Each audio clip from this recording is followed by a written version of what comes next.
là que j'ai utilisé pour faire la caravane de la paix. Madame la Présidente, je suis allé dans les mosquées, dans les églises, j'ai rassuré les Ivoiriens. Je suis allé prendre les rebelles à Boaké pour les ramener à Abidjan. Pourquoi le procureur n'en parle pas? Elle vous a présenté 3 vidéos, madame. Ils ont fait exprès pour extraire les parties. Première vidéo qui vous ont présenté. Je vous cite la pièce de la vidéo. Madame la Présidente. CIV-OTP 0047-0604. Comme vous a présenté tout à l'heure où j'étais en chemise rayée, où je disais continuez de résister. Mais ce que le procureur n'a pas montré, c'est que dans cette vidéo, je disais, et je cite, restez et priez dans vos maisons, dans vos quartiers, partout où vous êtes. Fléchir les genoux est un devoir pour nous. Pour remercier Dieu, pour le glorifier, pour l'appeler au secours, parce que nous les victimes, on nous fait passer pour les bourreaux. Fin de citation.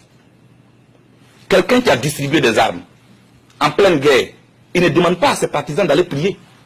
Il leur dit plutôt, prenez les armes pour aller vous battre. Mais voilà Blé Goudé, curieusement, qui demande à ses partisans de fléchir les genoux et puis prier. Mais pourquoi le procureur ne dit pas ça? Je ne trouve pas ça honnête, excusez-moi. Deuxièmement, Madame la Présidente, elle vous a présenté une autre vidéo où je disais, nous allons vous lancer le mot d'ordre bientôt, nous sortons d'une réunion. Mais juste avant ça, ce qu'elle n'a pas dit, c'est que j'ai dit, évitons le piège de la guerre civile. Pourquoi vous n'avez pas dit ça? C'est dans la vidéo. Parce que vous voulez me faire passer pour un criminel.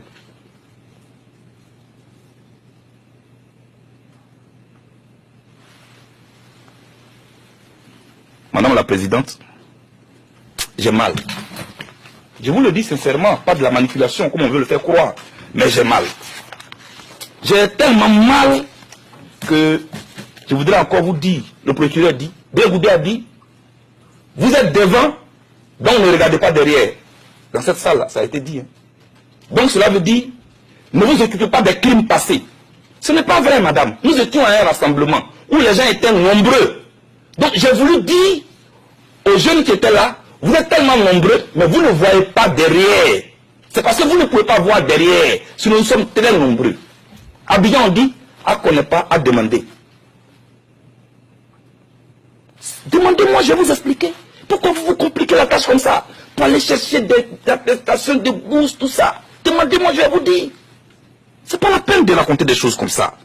Madame, moi, je suis un homme convaincu de la force motrice de la mobilisation des masses et des vertus de la non-violence. Pour moi, madame, celui qui accorde le pardon se débarrasse du fardeau encombrant de la haine. Je l'ai toujours dit. Je peux le dire avec force, peut-être avec des gestes forts. C'est ma nature. Mais cela ne veut pas dire que je suis violent. Ce que je dis, je le dis avec mon cœur. Je le dis avec mes gestes. Je le dis avec tout mon corps. Peut-être que c'est ça qui est la différence. Vous voyez? C'est ça. Mais je ne suis pas le seul leader qui parle ainsi, hein, parce que je regarde la télévision. Je vois comment les leaders aussi font des gestes. Madame, pardonnez. Ça, c'est le fondement de ma philosophie politique. Aller vers l'adversaire. La tolérance politique. La culture de la tolérance. La générosité politique. C'est pourquoi je partais vers eux. M. Dick Kaufmann l'a dit et il ne croyait pas si bien dit. Madame, j'ai fait campagne pour qu'on accepte les rebelles en Côte d'Ivoire. Déjà m'insultaient pour ça, mais je l'ai accepté. Je voulais vraiment vous le dire. Et moi, je ne compte pas déroger à cette philosophie. On peut me condamner, hein. Mais moi, je continuerai toujours de dire aux gens qu'on n'entre pas en politique avec les armes. Qu'on n'entre pas en politique avec les fusils. On entre en politique avec des idées. Avec un projet de société. C'est ce qui est vrai.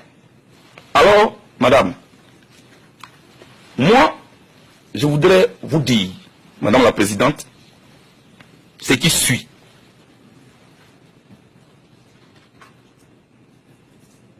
Toutes mes actions politiques ont été toujours guidées par un seul principe. Ne jamais écrire mon nom du mauvais côté de l'histoire. pour ne pas léguer en héritage à ma progéniture et à mes proches un nom ensanglanté du sang innocent de mes concitoyens. Jamais je ne participerai à ça. Et c'est moi qui ai dit, je ne veux pas participer à la rwandisation de la Côte d'Ivoire. Le procureur n'a pas entendu ça non plus.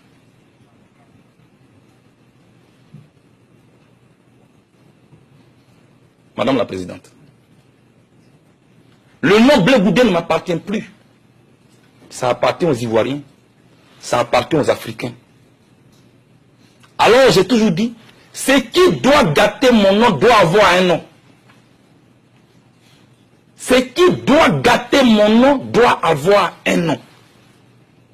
Jamais je ne serai un criminel. Je suis peut-être chaud, je parle avec vigueur, mais je ne suis pas un criminel. J'ai fait tout ce que je pouvais, madame, pour éviter ce qui est arrivé à la Côte d'Ivoire. Je suis allé voir le représentant spécial de l'ONU à la veille des élections pour lui dire, monsieur, je vous demande pardon. Ce que je vois, les partisans de Ouattara sont en train d'incendier les résidences du directeur de campagne de Gbagbo à Korogo, M. Malick Coulibaly. Vous pouvez le vérifier sur Internet. J'avais Coulibaly, porte-parole de Gbagbo. Sa maison a été incendiée à Katioula. Je suis allé voir le représentant spécial de l'ONU pour lui dire, il faut que Gbagbo, Bédié et Ouattara fassent une campagne pour désarmer les cœurs avant les élections. Mais madame, on ne m'a pas écouté. Parce que les gens voulaient le pouvoir à tout prix. En fait, eux, ils avaient déjà leur plan commun. C'est eux qui ont le plan commun, ce n'est pas nous. Madame la Présidente, je voudrais que, au nom de la balance que je vois ici, sur tous les papiers en tête de la CPI, qui est le symbole de la justice, de l'équité, Madame la Présidente, je vous serai reconnaissant de me laisser rentrer chez moi, auprès des Ivoiriens, pour construire et bâtir ensemble avec eux la réconciliation et la paix, comme je l'avais déjà commencé. Et pour continuer de dire à ceux qui n'ont pas encore compris qu'on n'entre pas en politique avec les armes, plutôt avec des idées et un projet de société. Madame, la prison, certes, c'est dur. Ça peut même durer. Mais ça ne dure pas éternellement. Et comment il s'appelle, Abraham Lincoln n'a pas eu tort. Quand il disait, pour une cause noble, on ne perd jamais son temps en prenant tout son temps. Il disait ainsi aux partisans de la vitesse que la vie ne se résume pas aux aiguilles d'une montre, mais plutôt à la qualité de nos actes pendant notre séjour bref et passager sur terre. Pour dire que mes adversaires ont la montre, moi j'ai le temps. Et comme je refuse d'être la honte de ma génération, madame, pour ce que je viens de vous dire, pour la non-violence, pour la vérité, pour le dialogue, pour la paix, je porterai ma croix avec dignité et honneur. Et mon père, Blé pour Marcel, à qui j'ai rendu hommage ici, que je n'ai pas eu la chance d'accompagner à sa dernière demeure, m'avait dit, mon fils, un fruit bien mûr ne pourrit jamais en l'air. Tiens bon, il finit toujours par tomber. Pour dire qu'on peut peut-être me condamner aujourd'hui, mais un jour, l'histoire finira par m'acquitter. Madame le juge, non, je ne suis pas un anti-français. Non, je ne suis pas chef de milice. Non, je ne suis pas le présumé assassin des ressortissants du Nord et des musulmans de mon pays. Non, je ne suis pas un partisan de la violence, madame. Non, je ne suis pas un génocidaire. Madame, je souhaite une seule chose, que le droit nous départage et qu'on empêche que la politique entre ici, dans cette cour, pour ne pas que le droit sorte par la fenêtre. Madame, un jour, je suis convaincu qu'il fera jour et que je rentrerai chez moi. Que Dieu bénisse l'Afrique et apporte la paix en Côte d'Ivoire et partout dans le monde. J'ai fait confiance à la justice internationale. Je vous remercie. Je vous remercie. Nous avons donc conclu vos déclarations de clôture.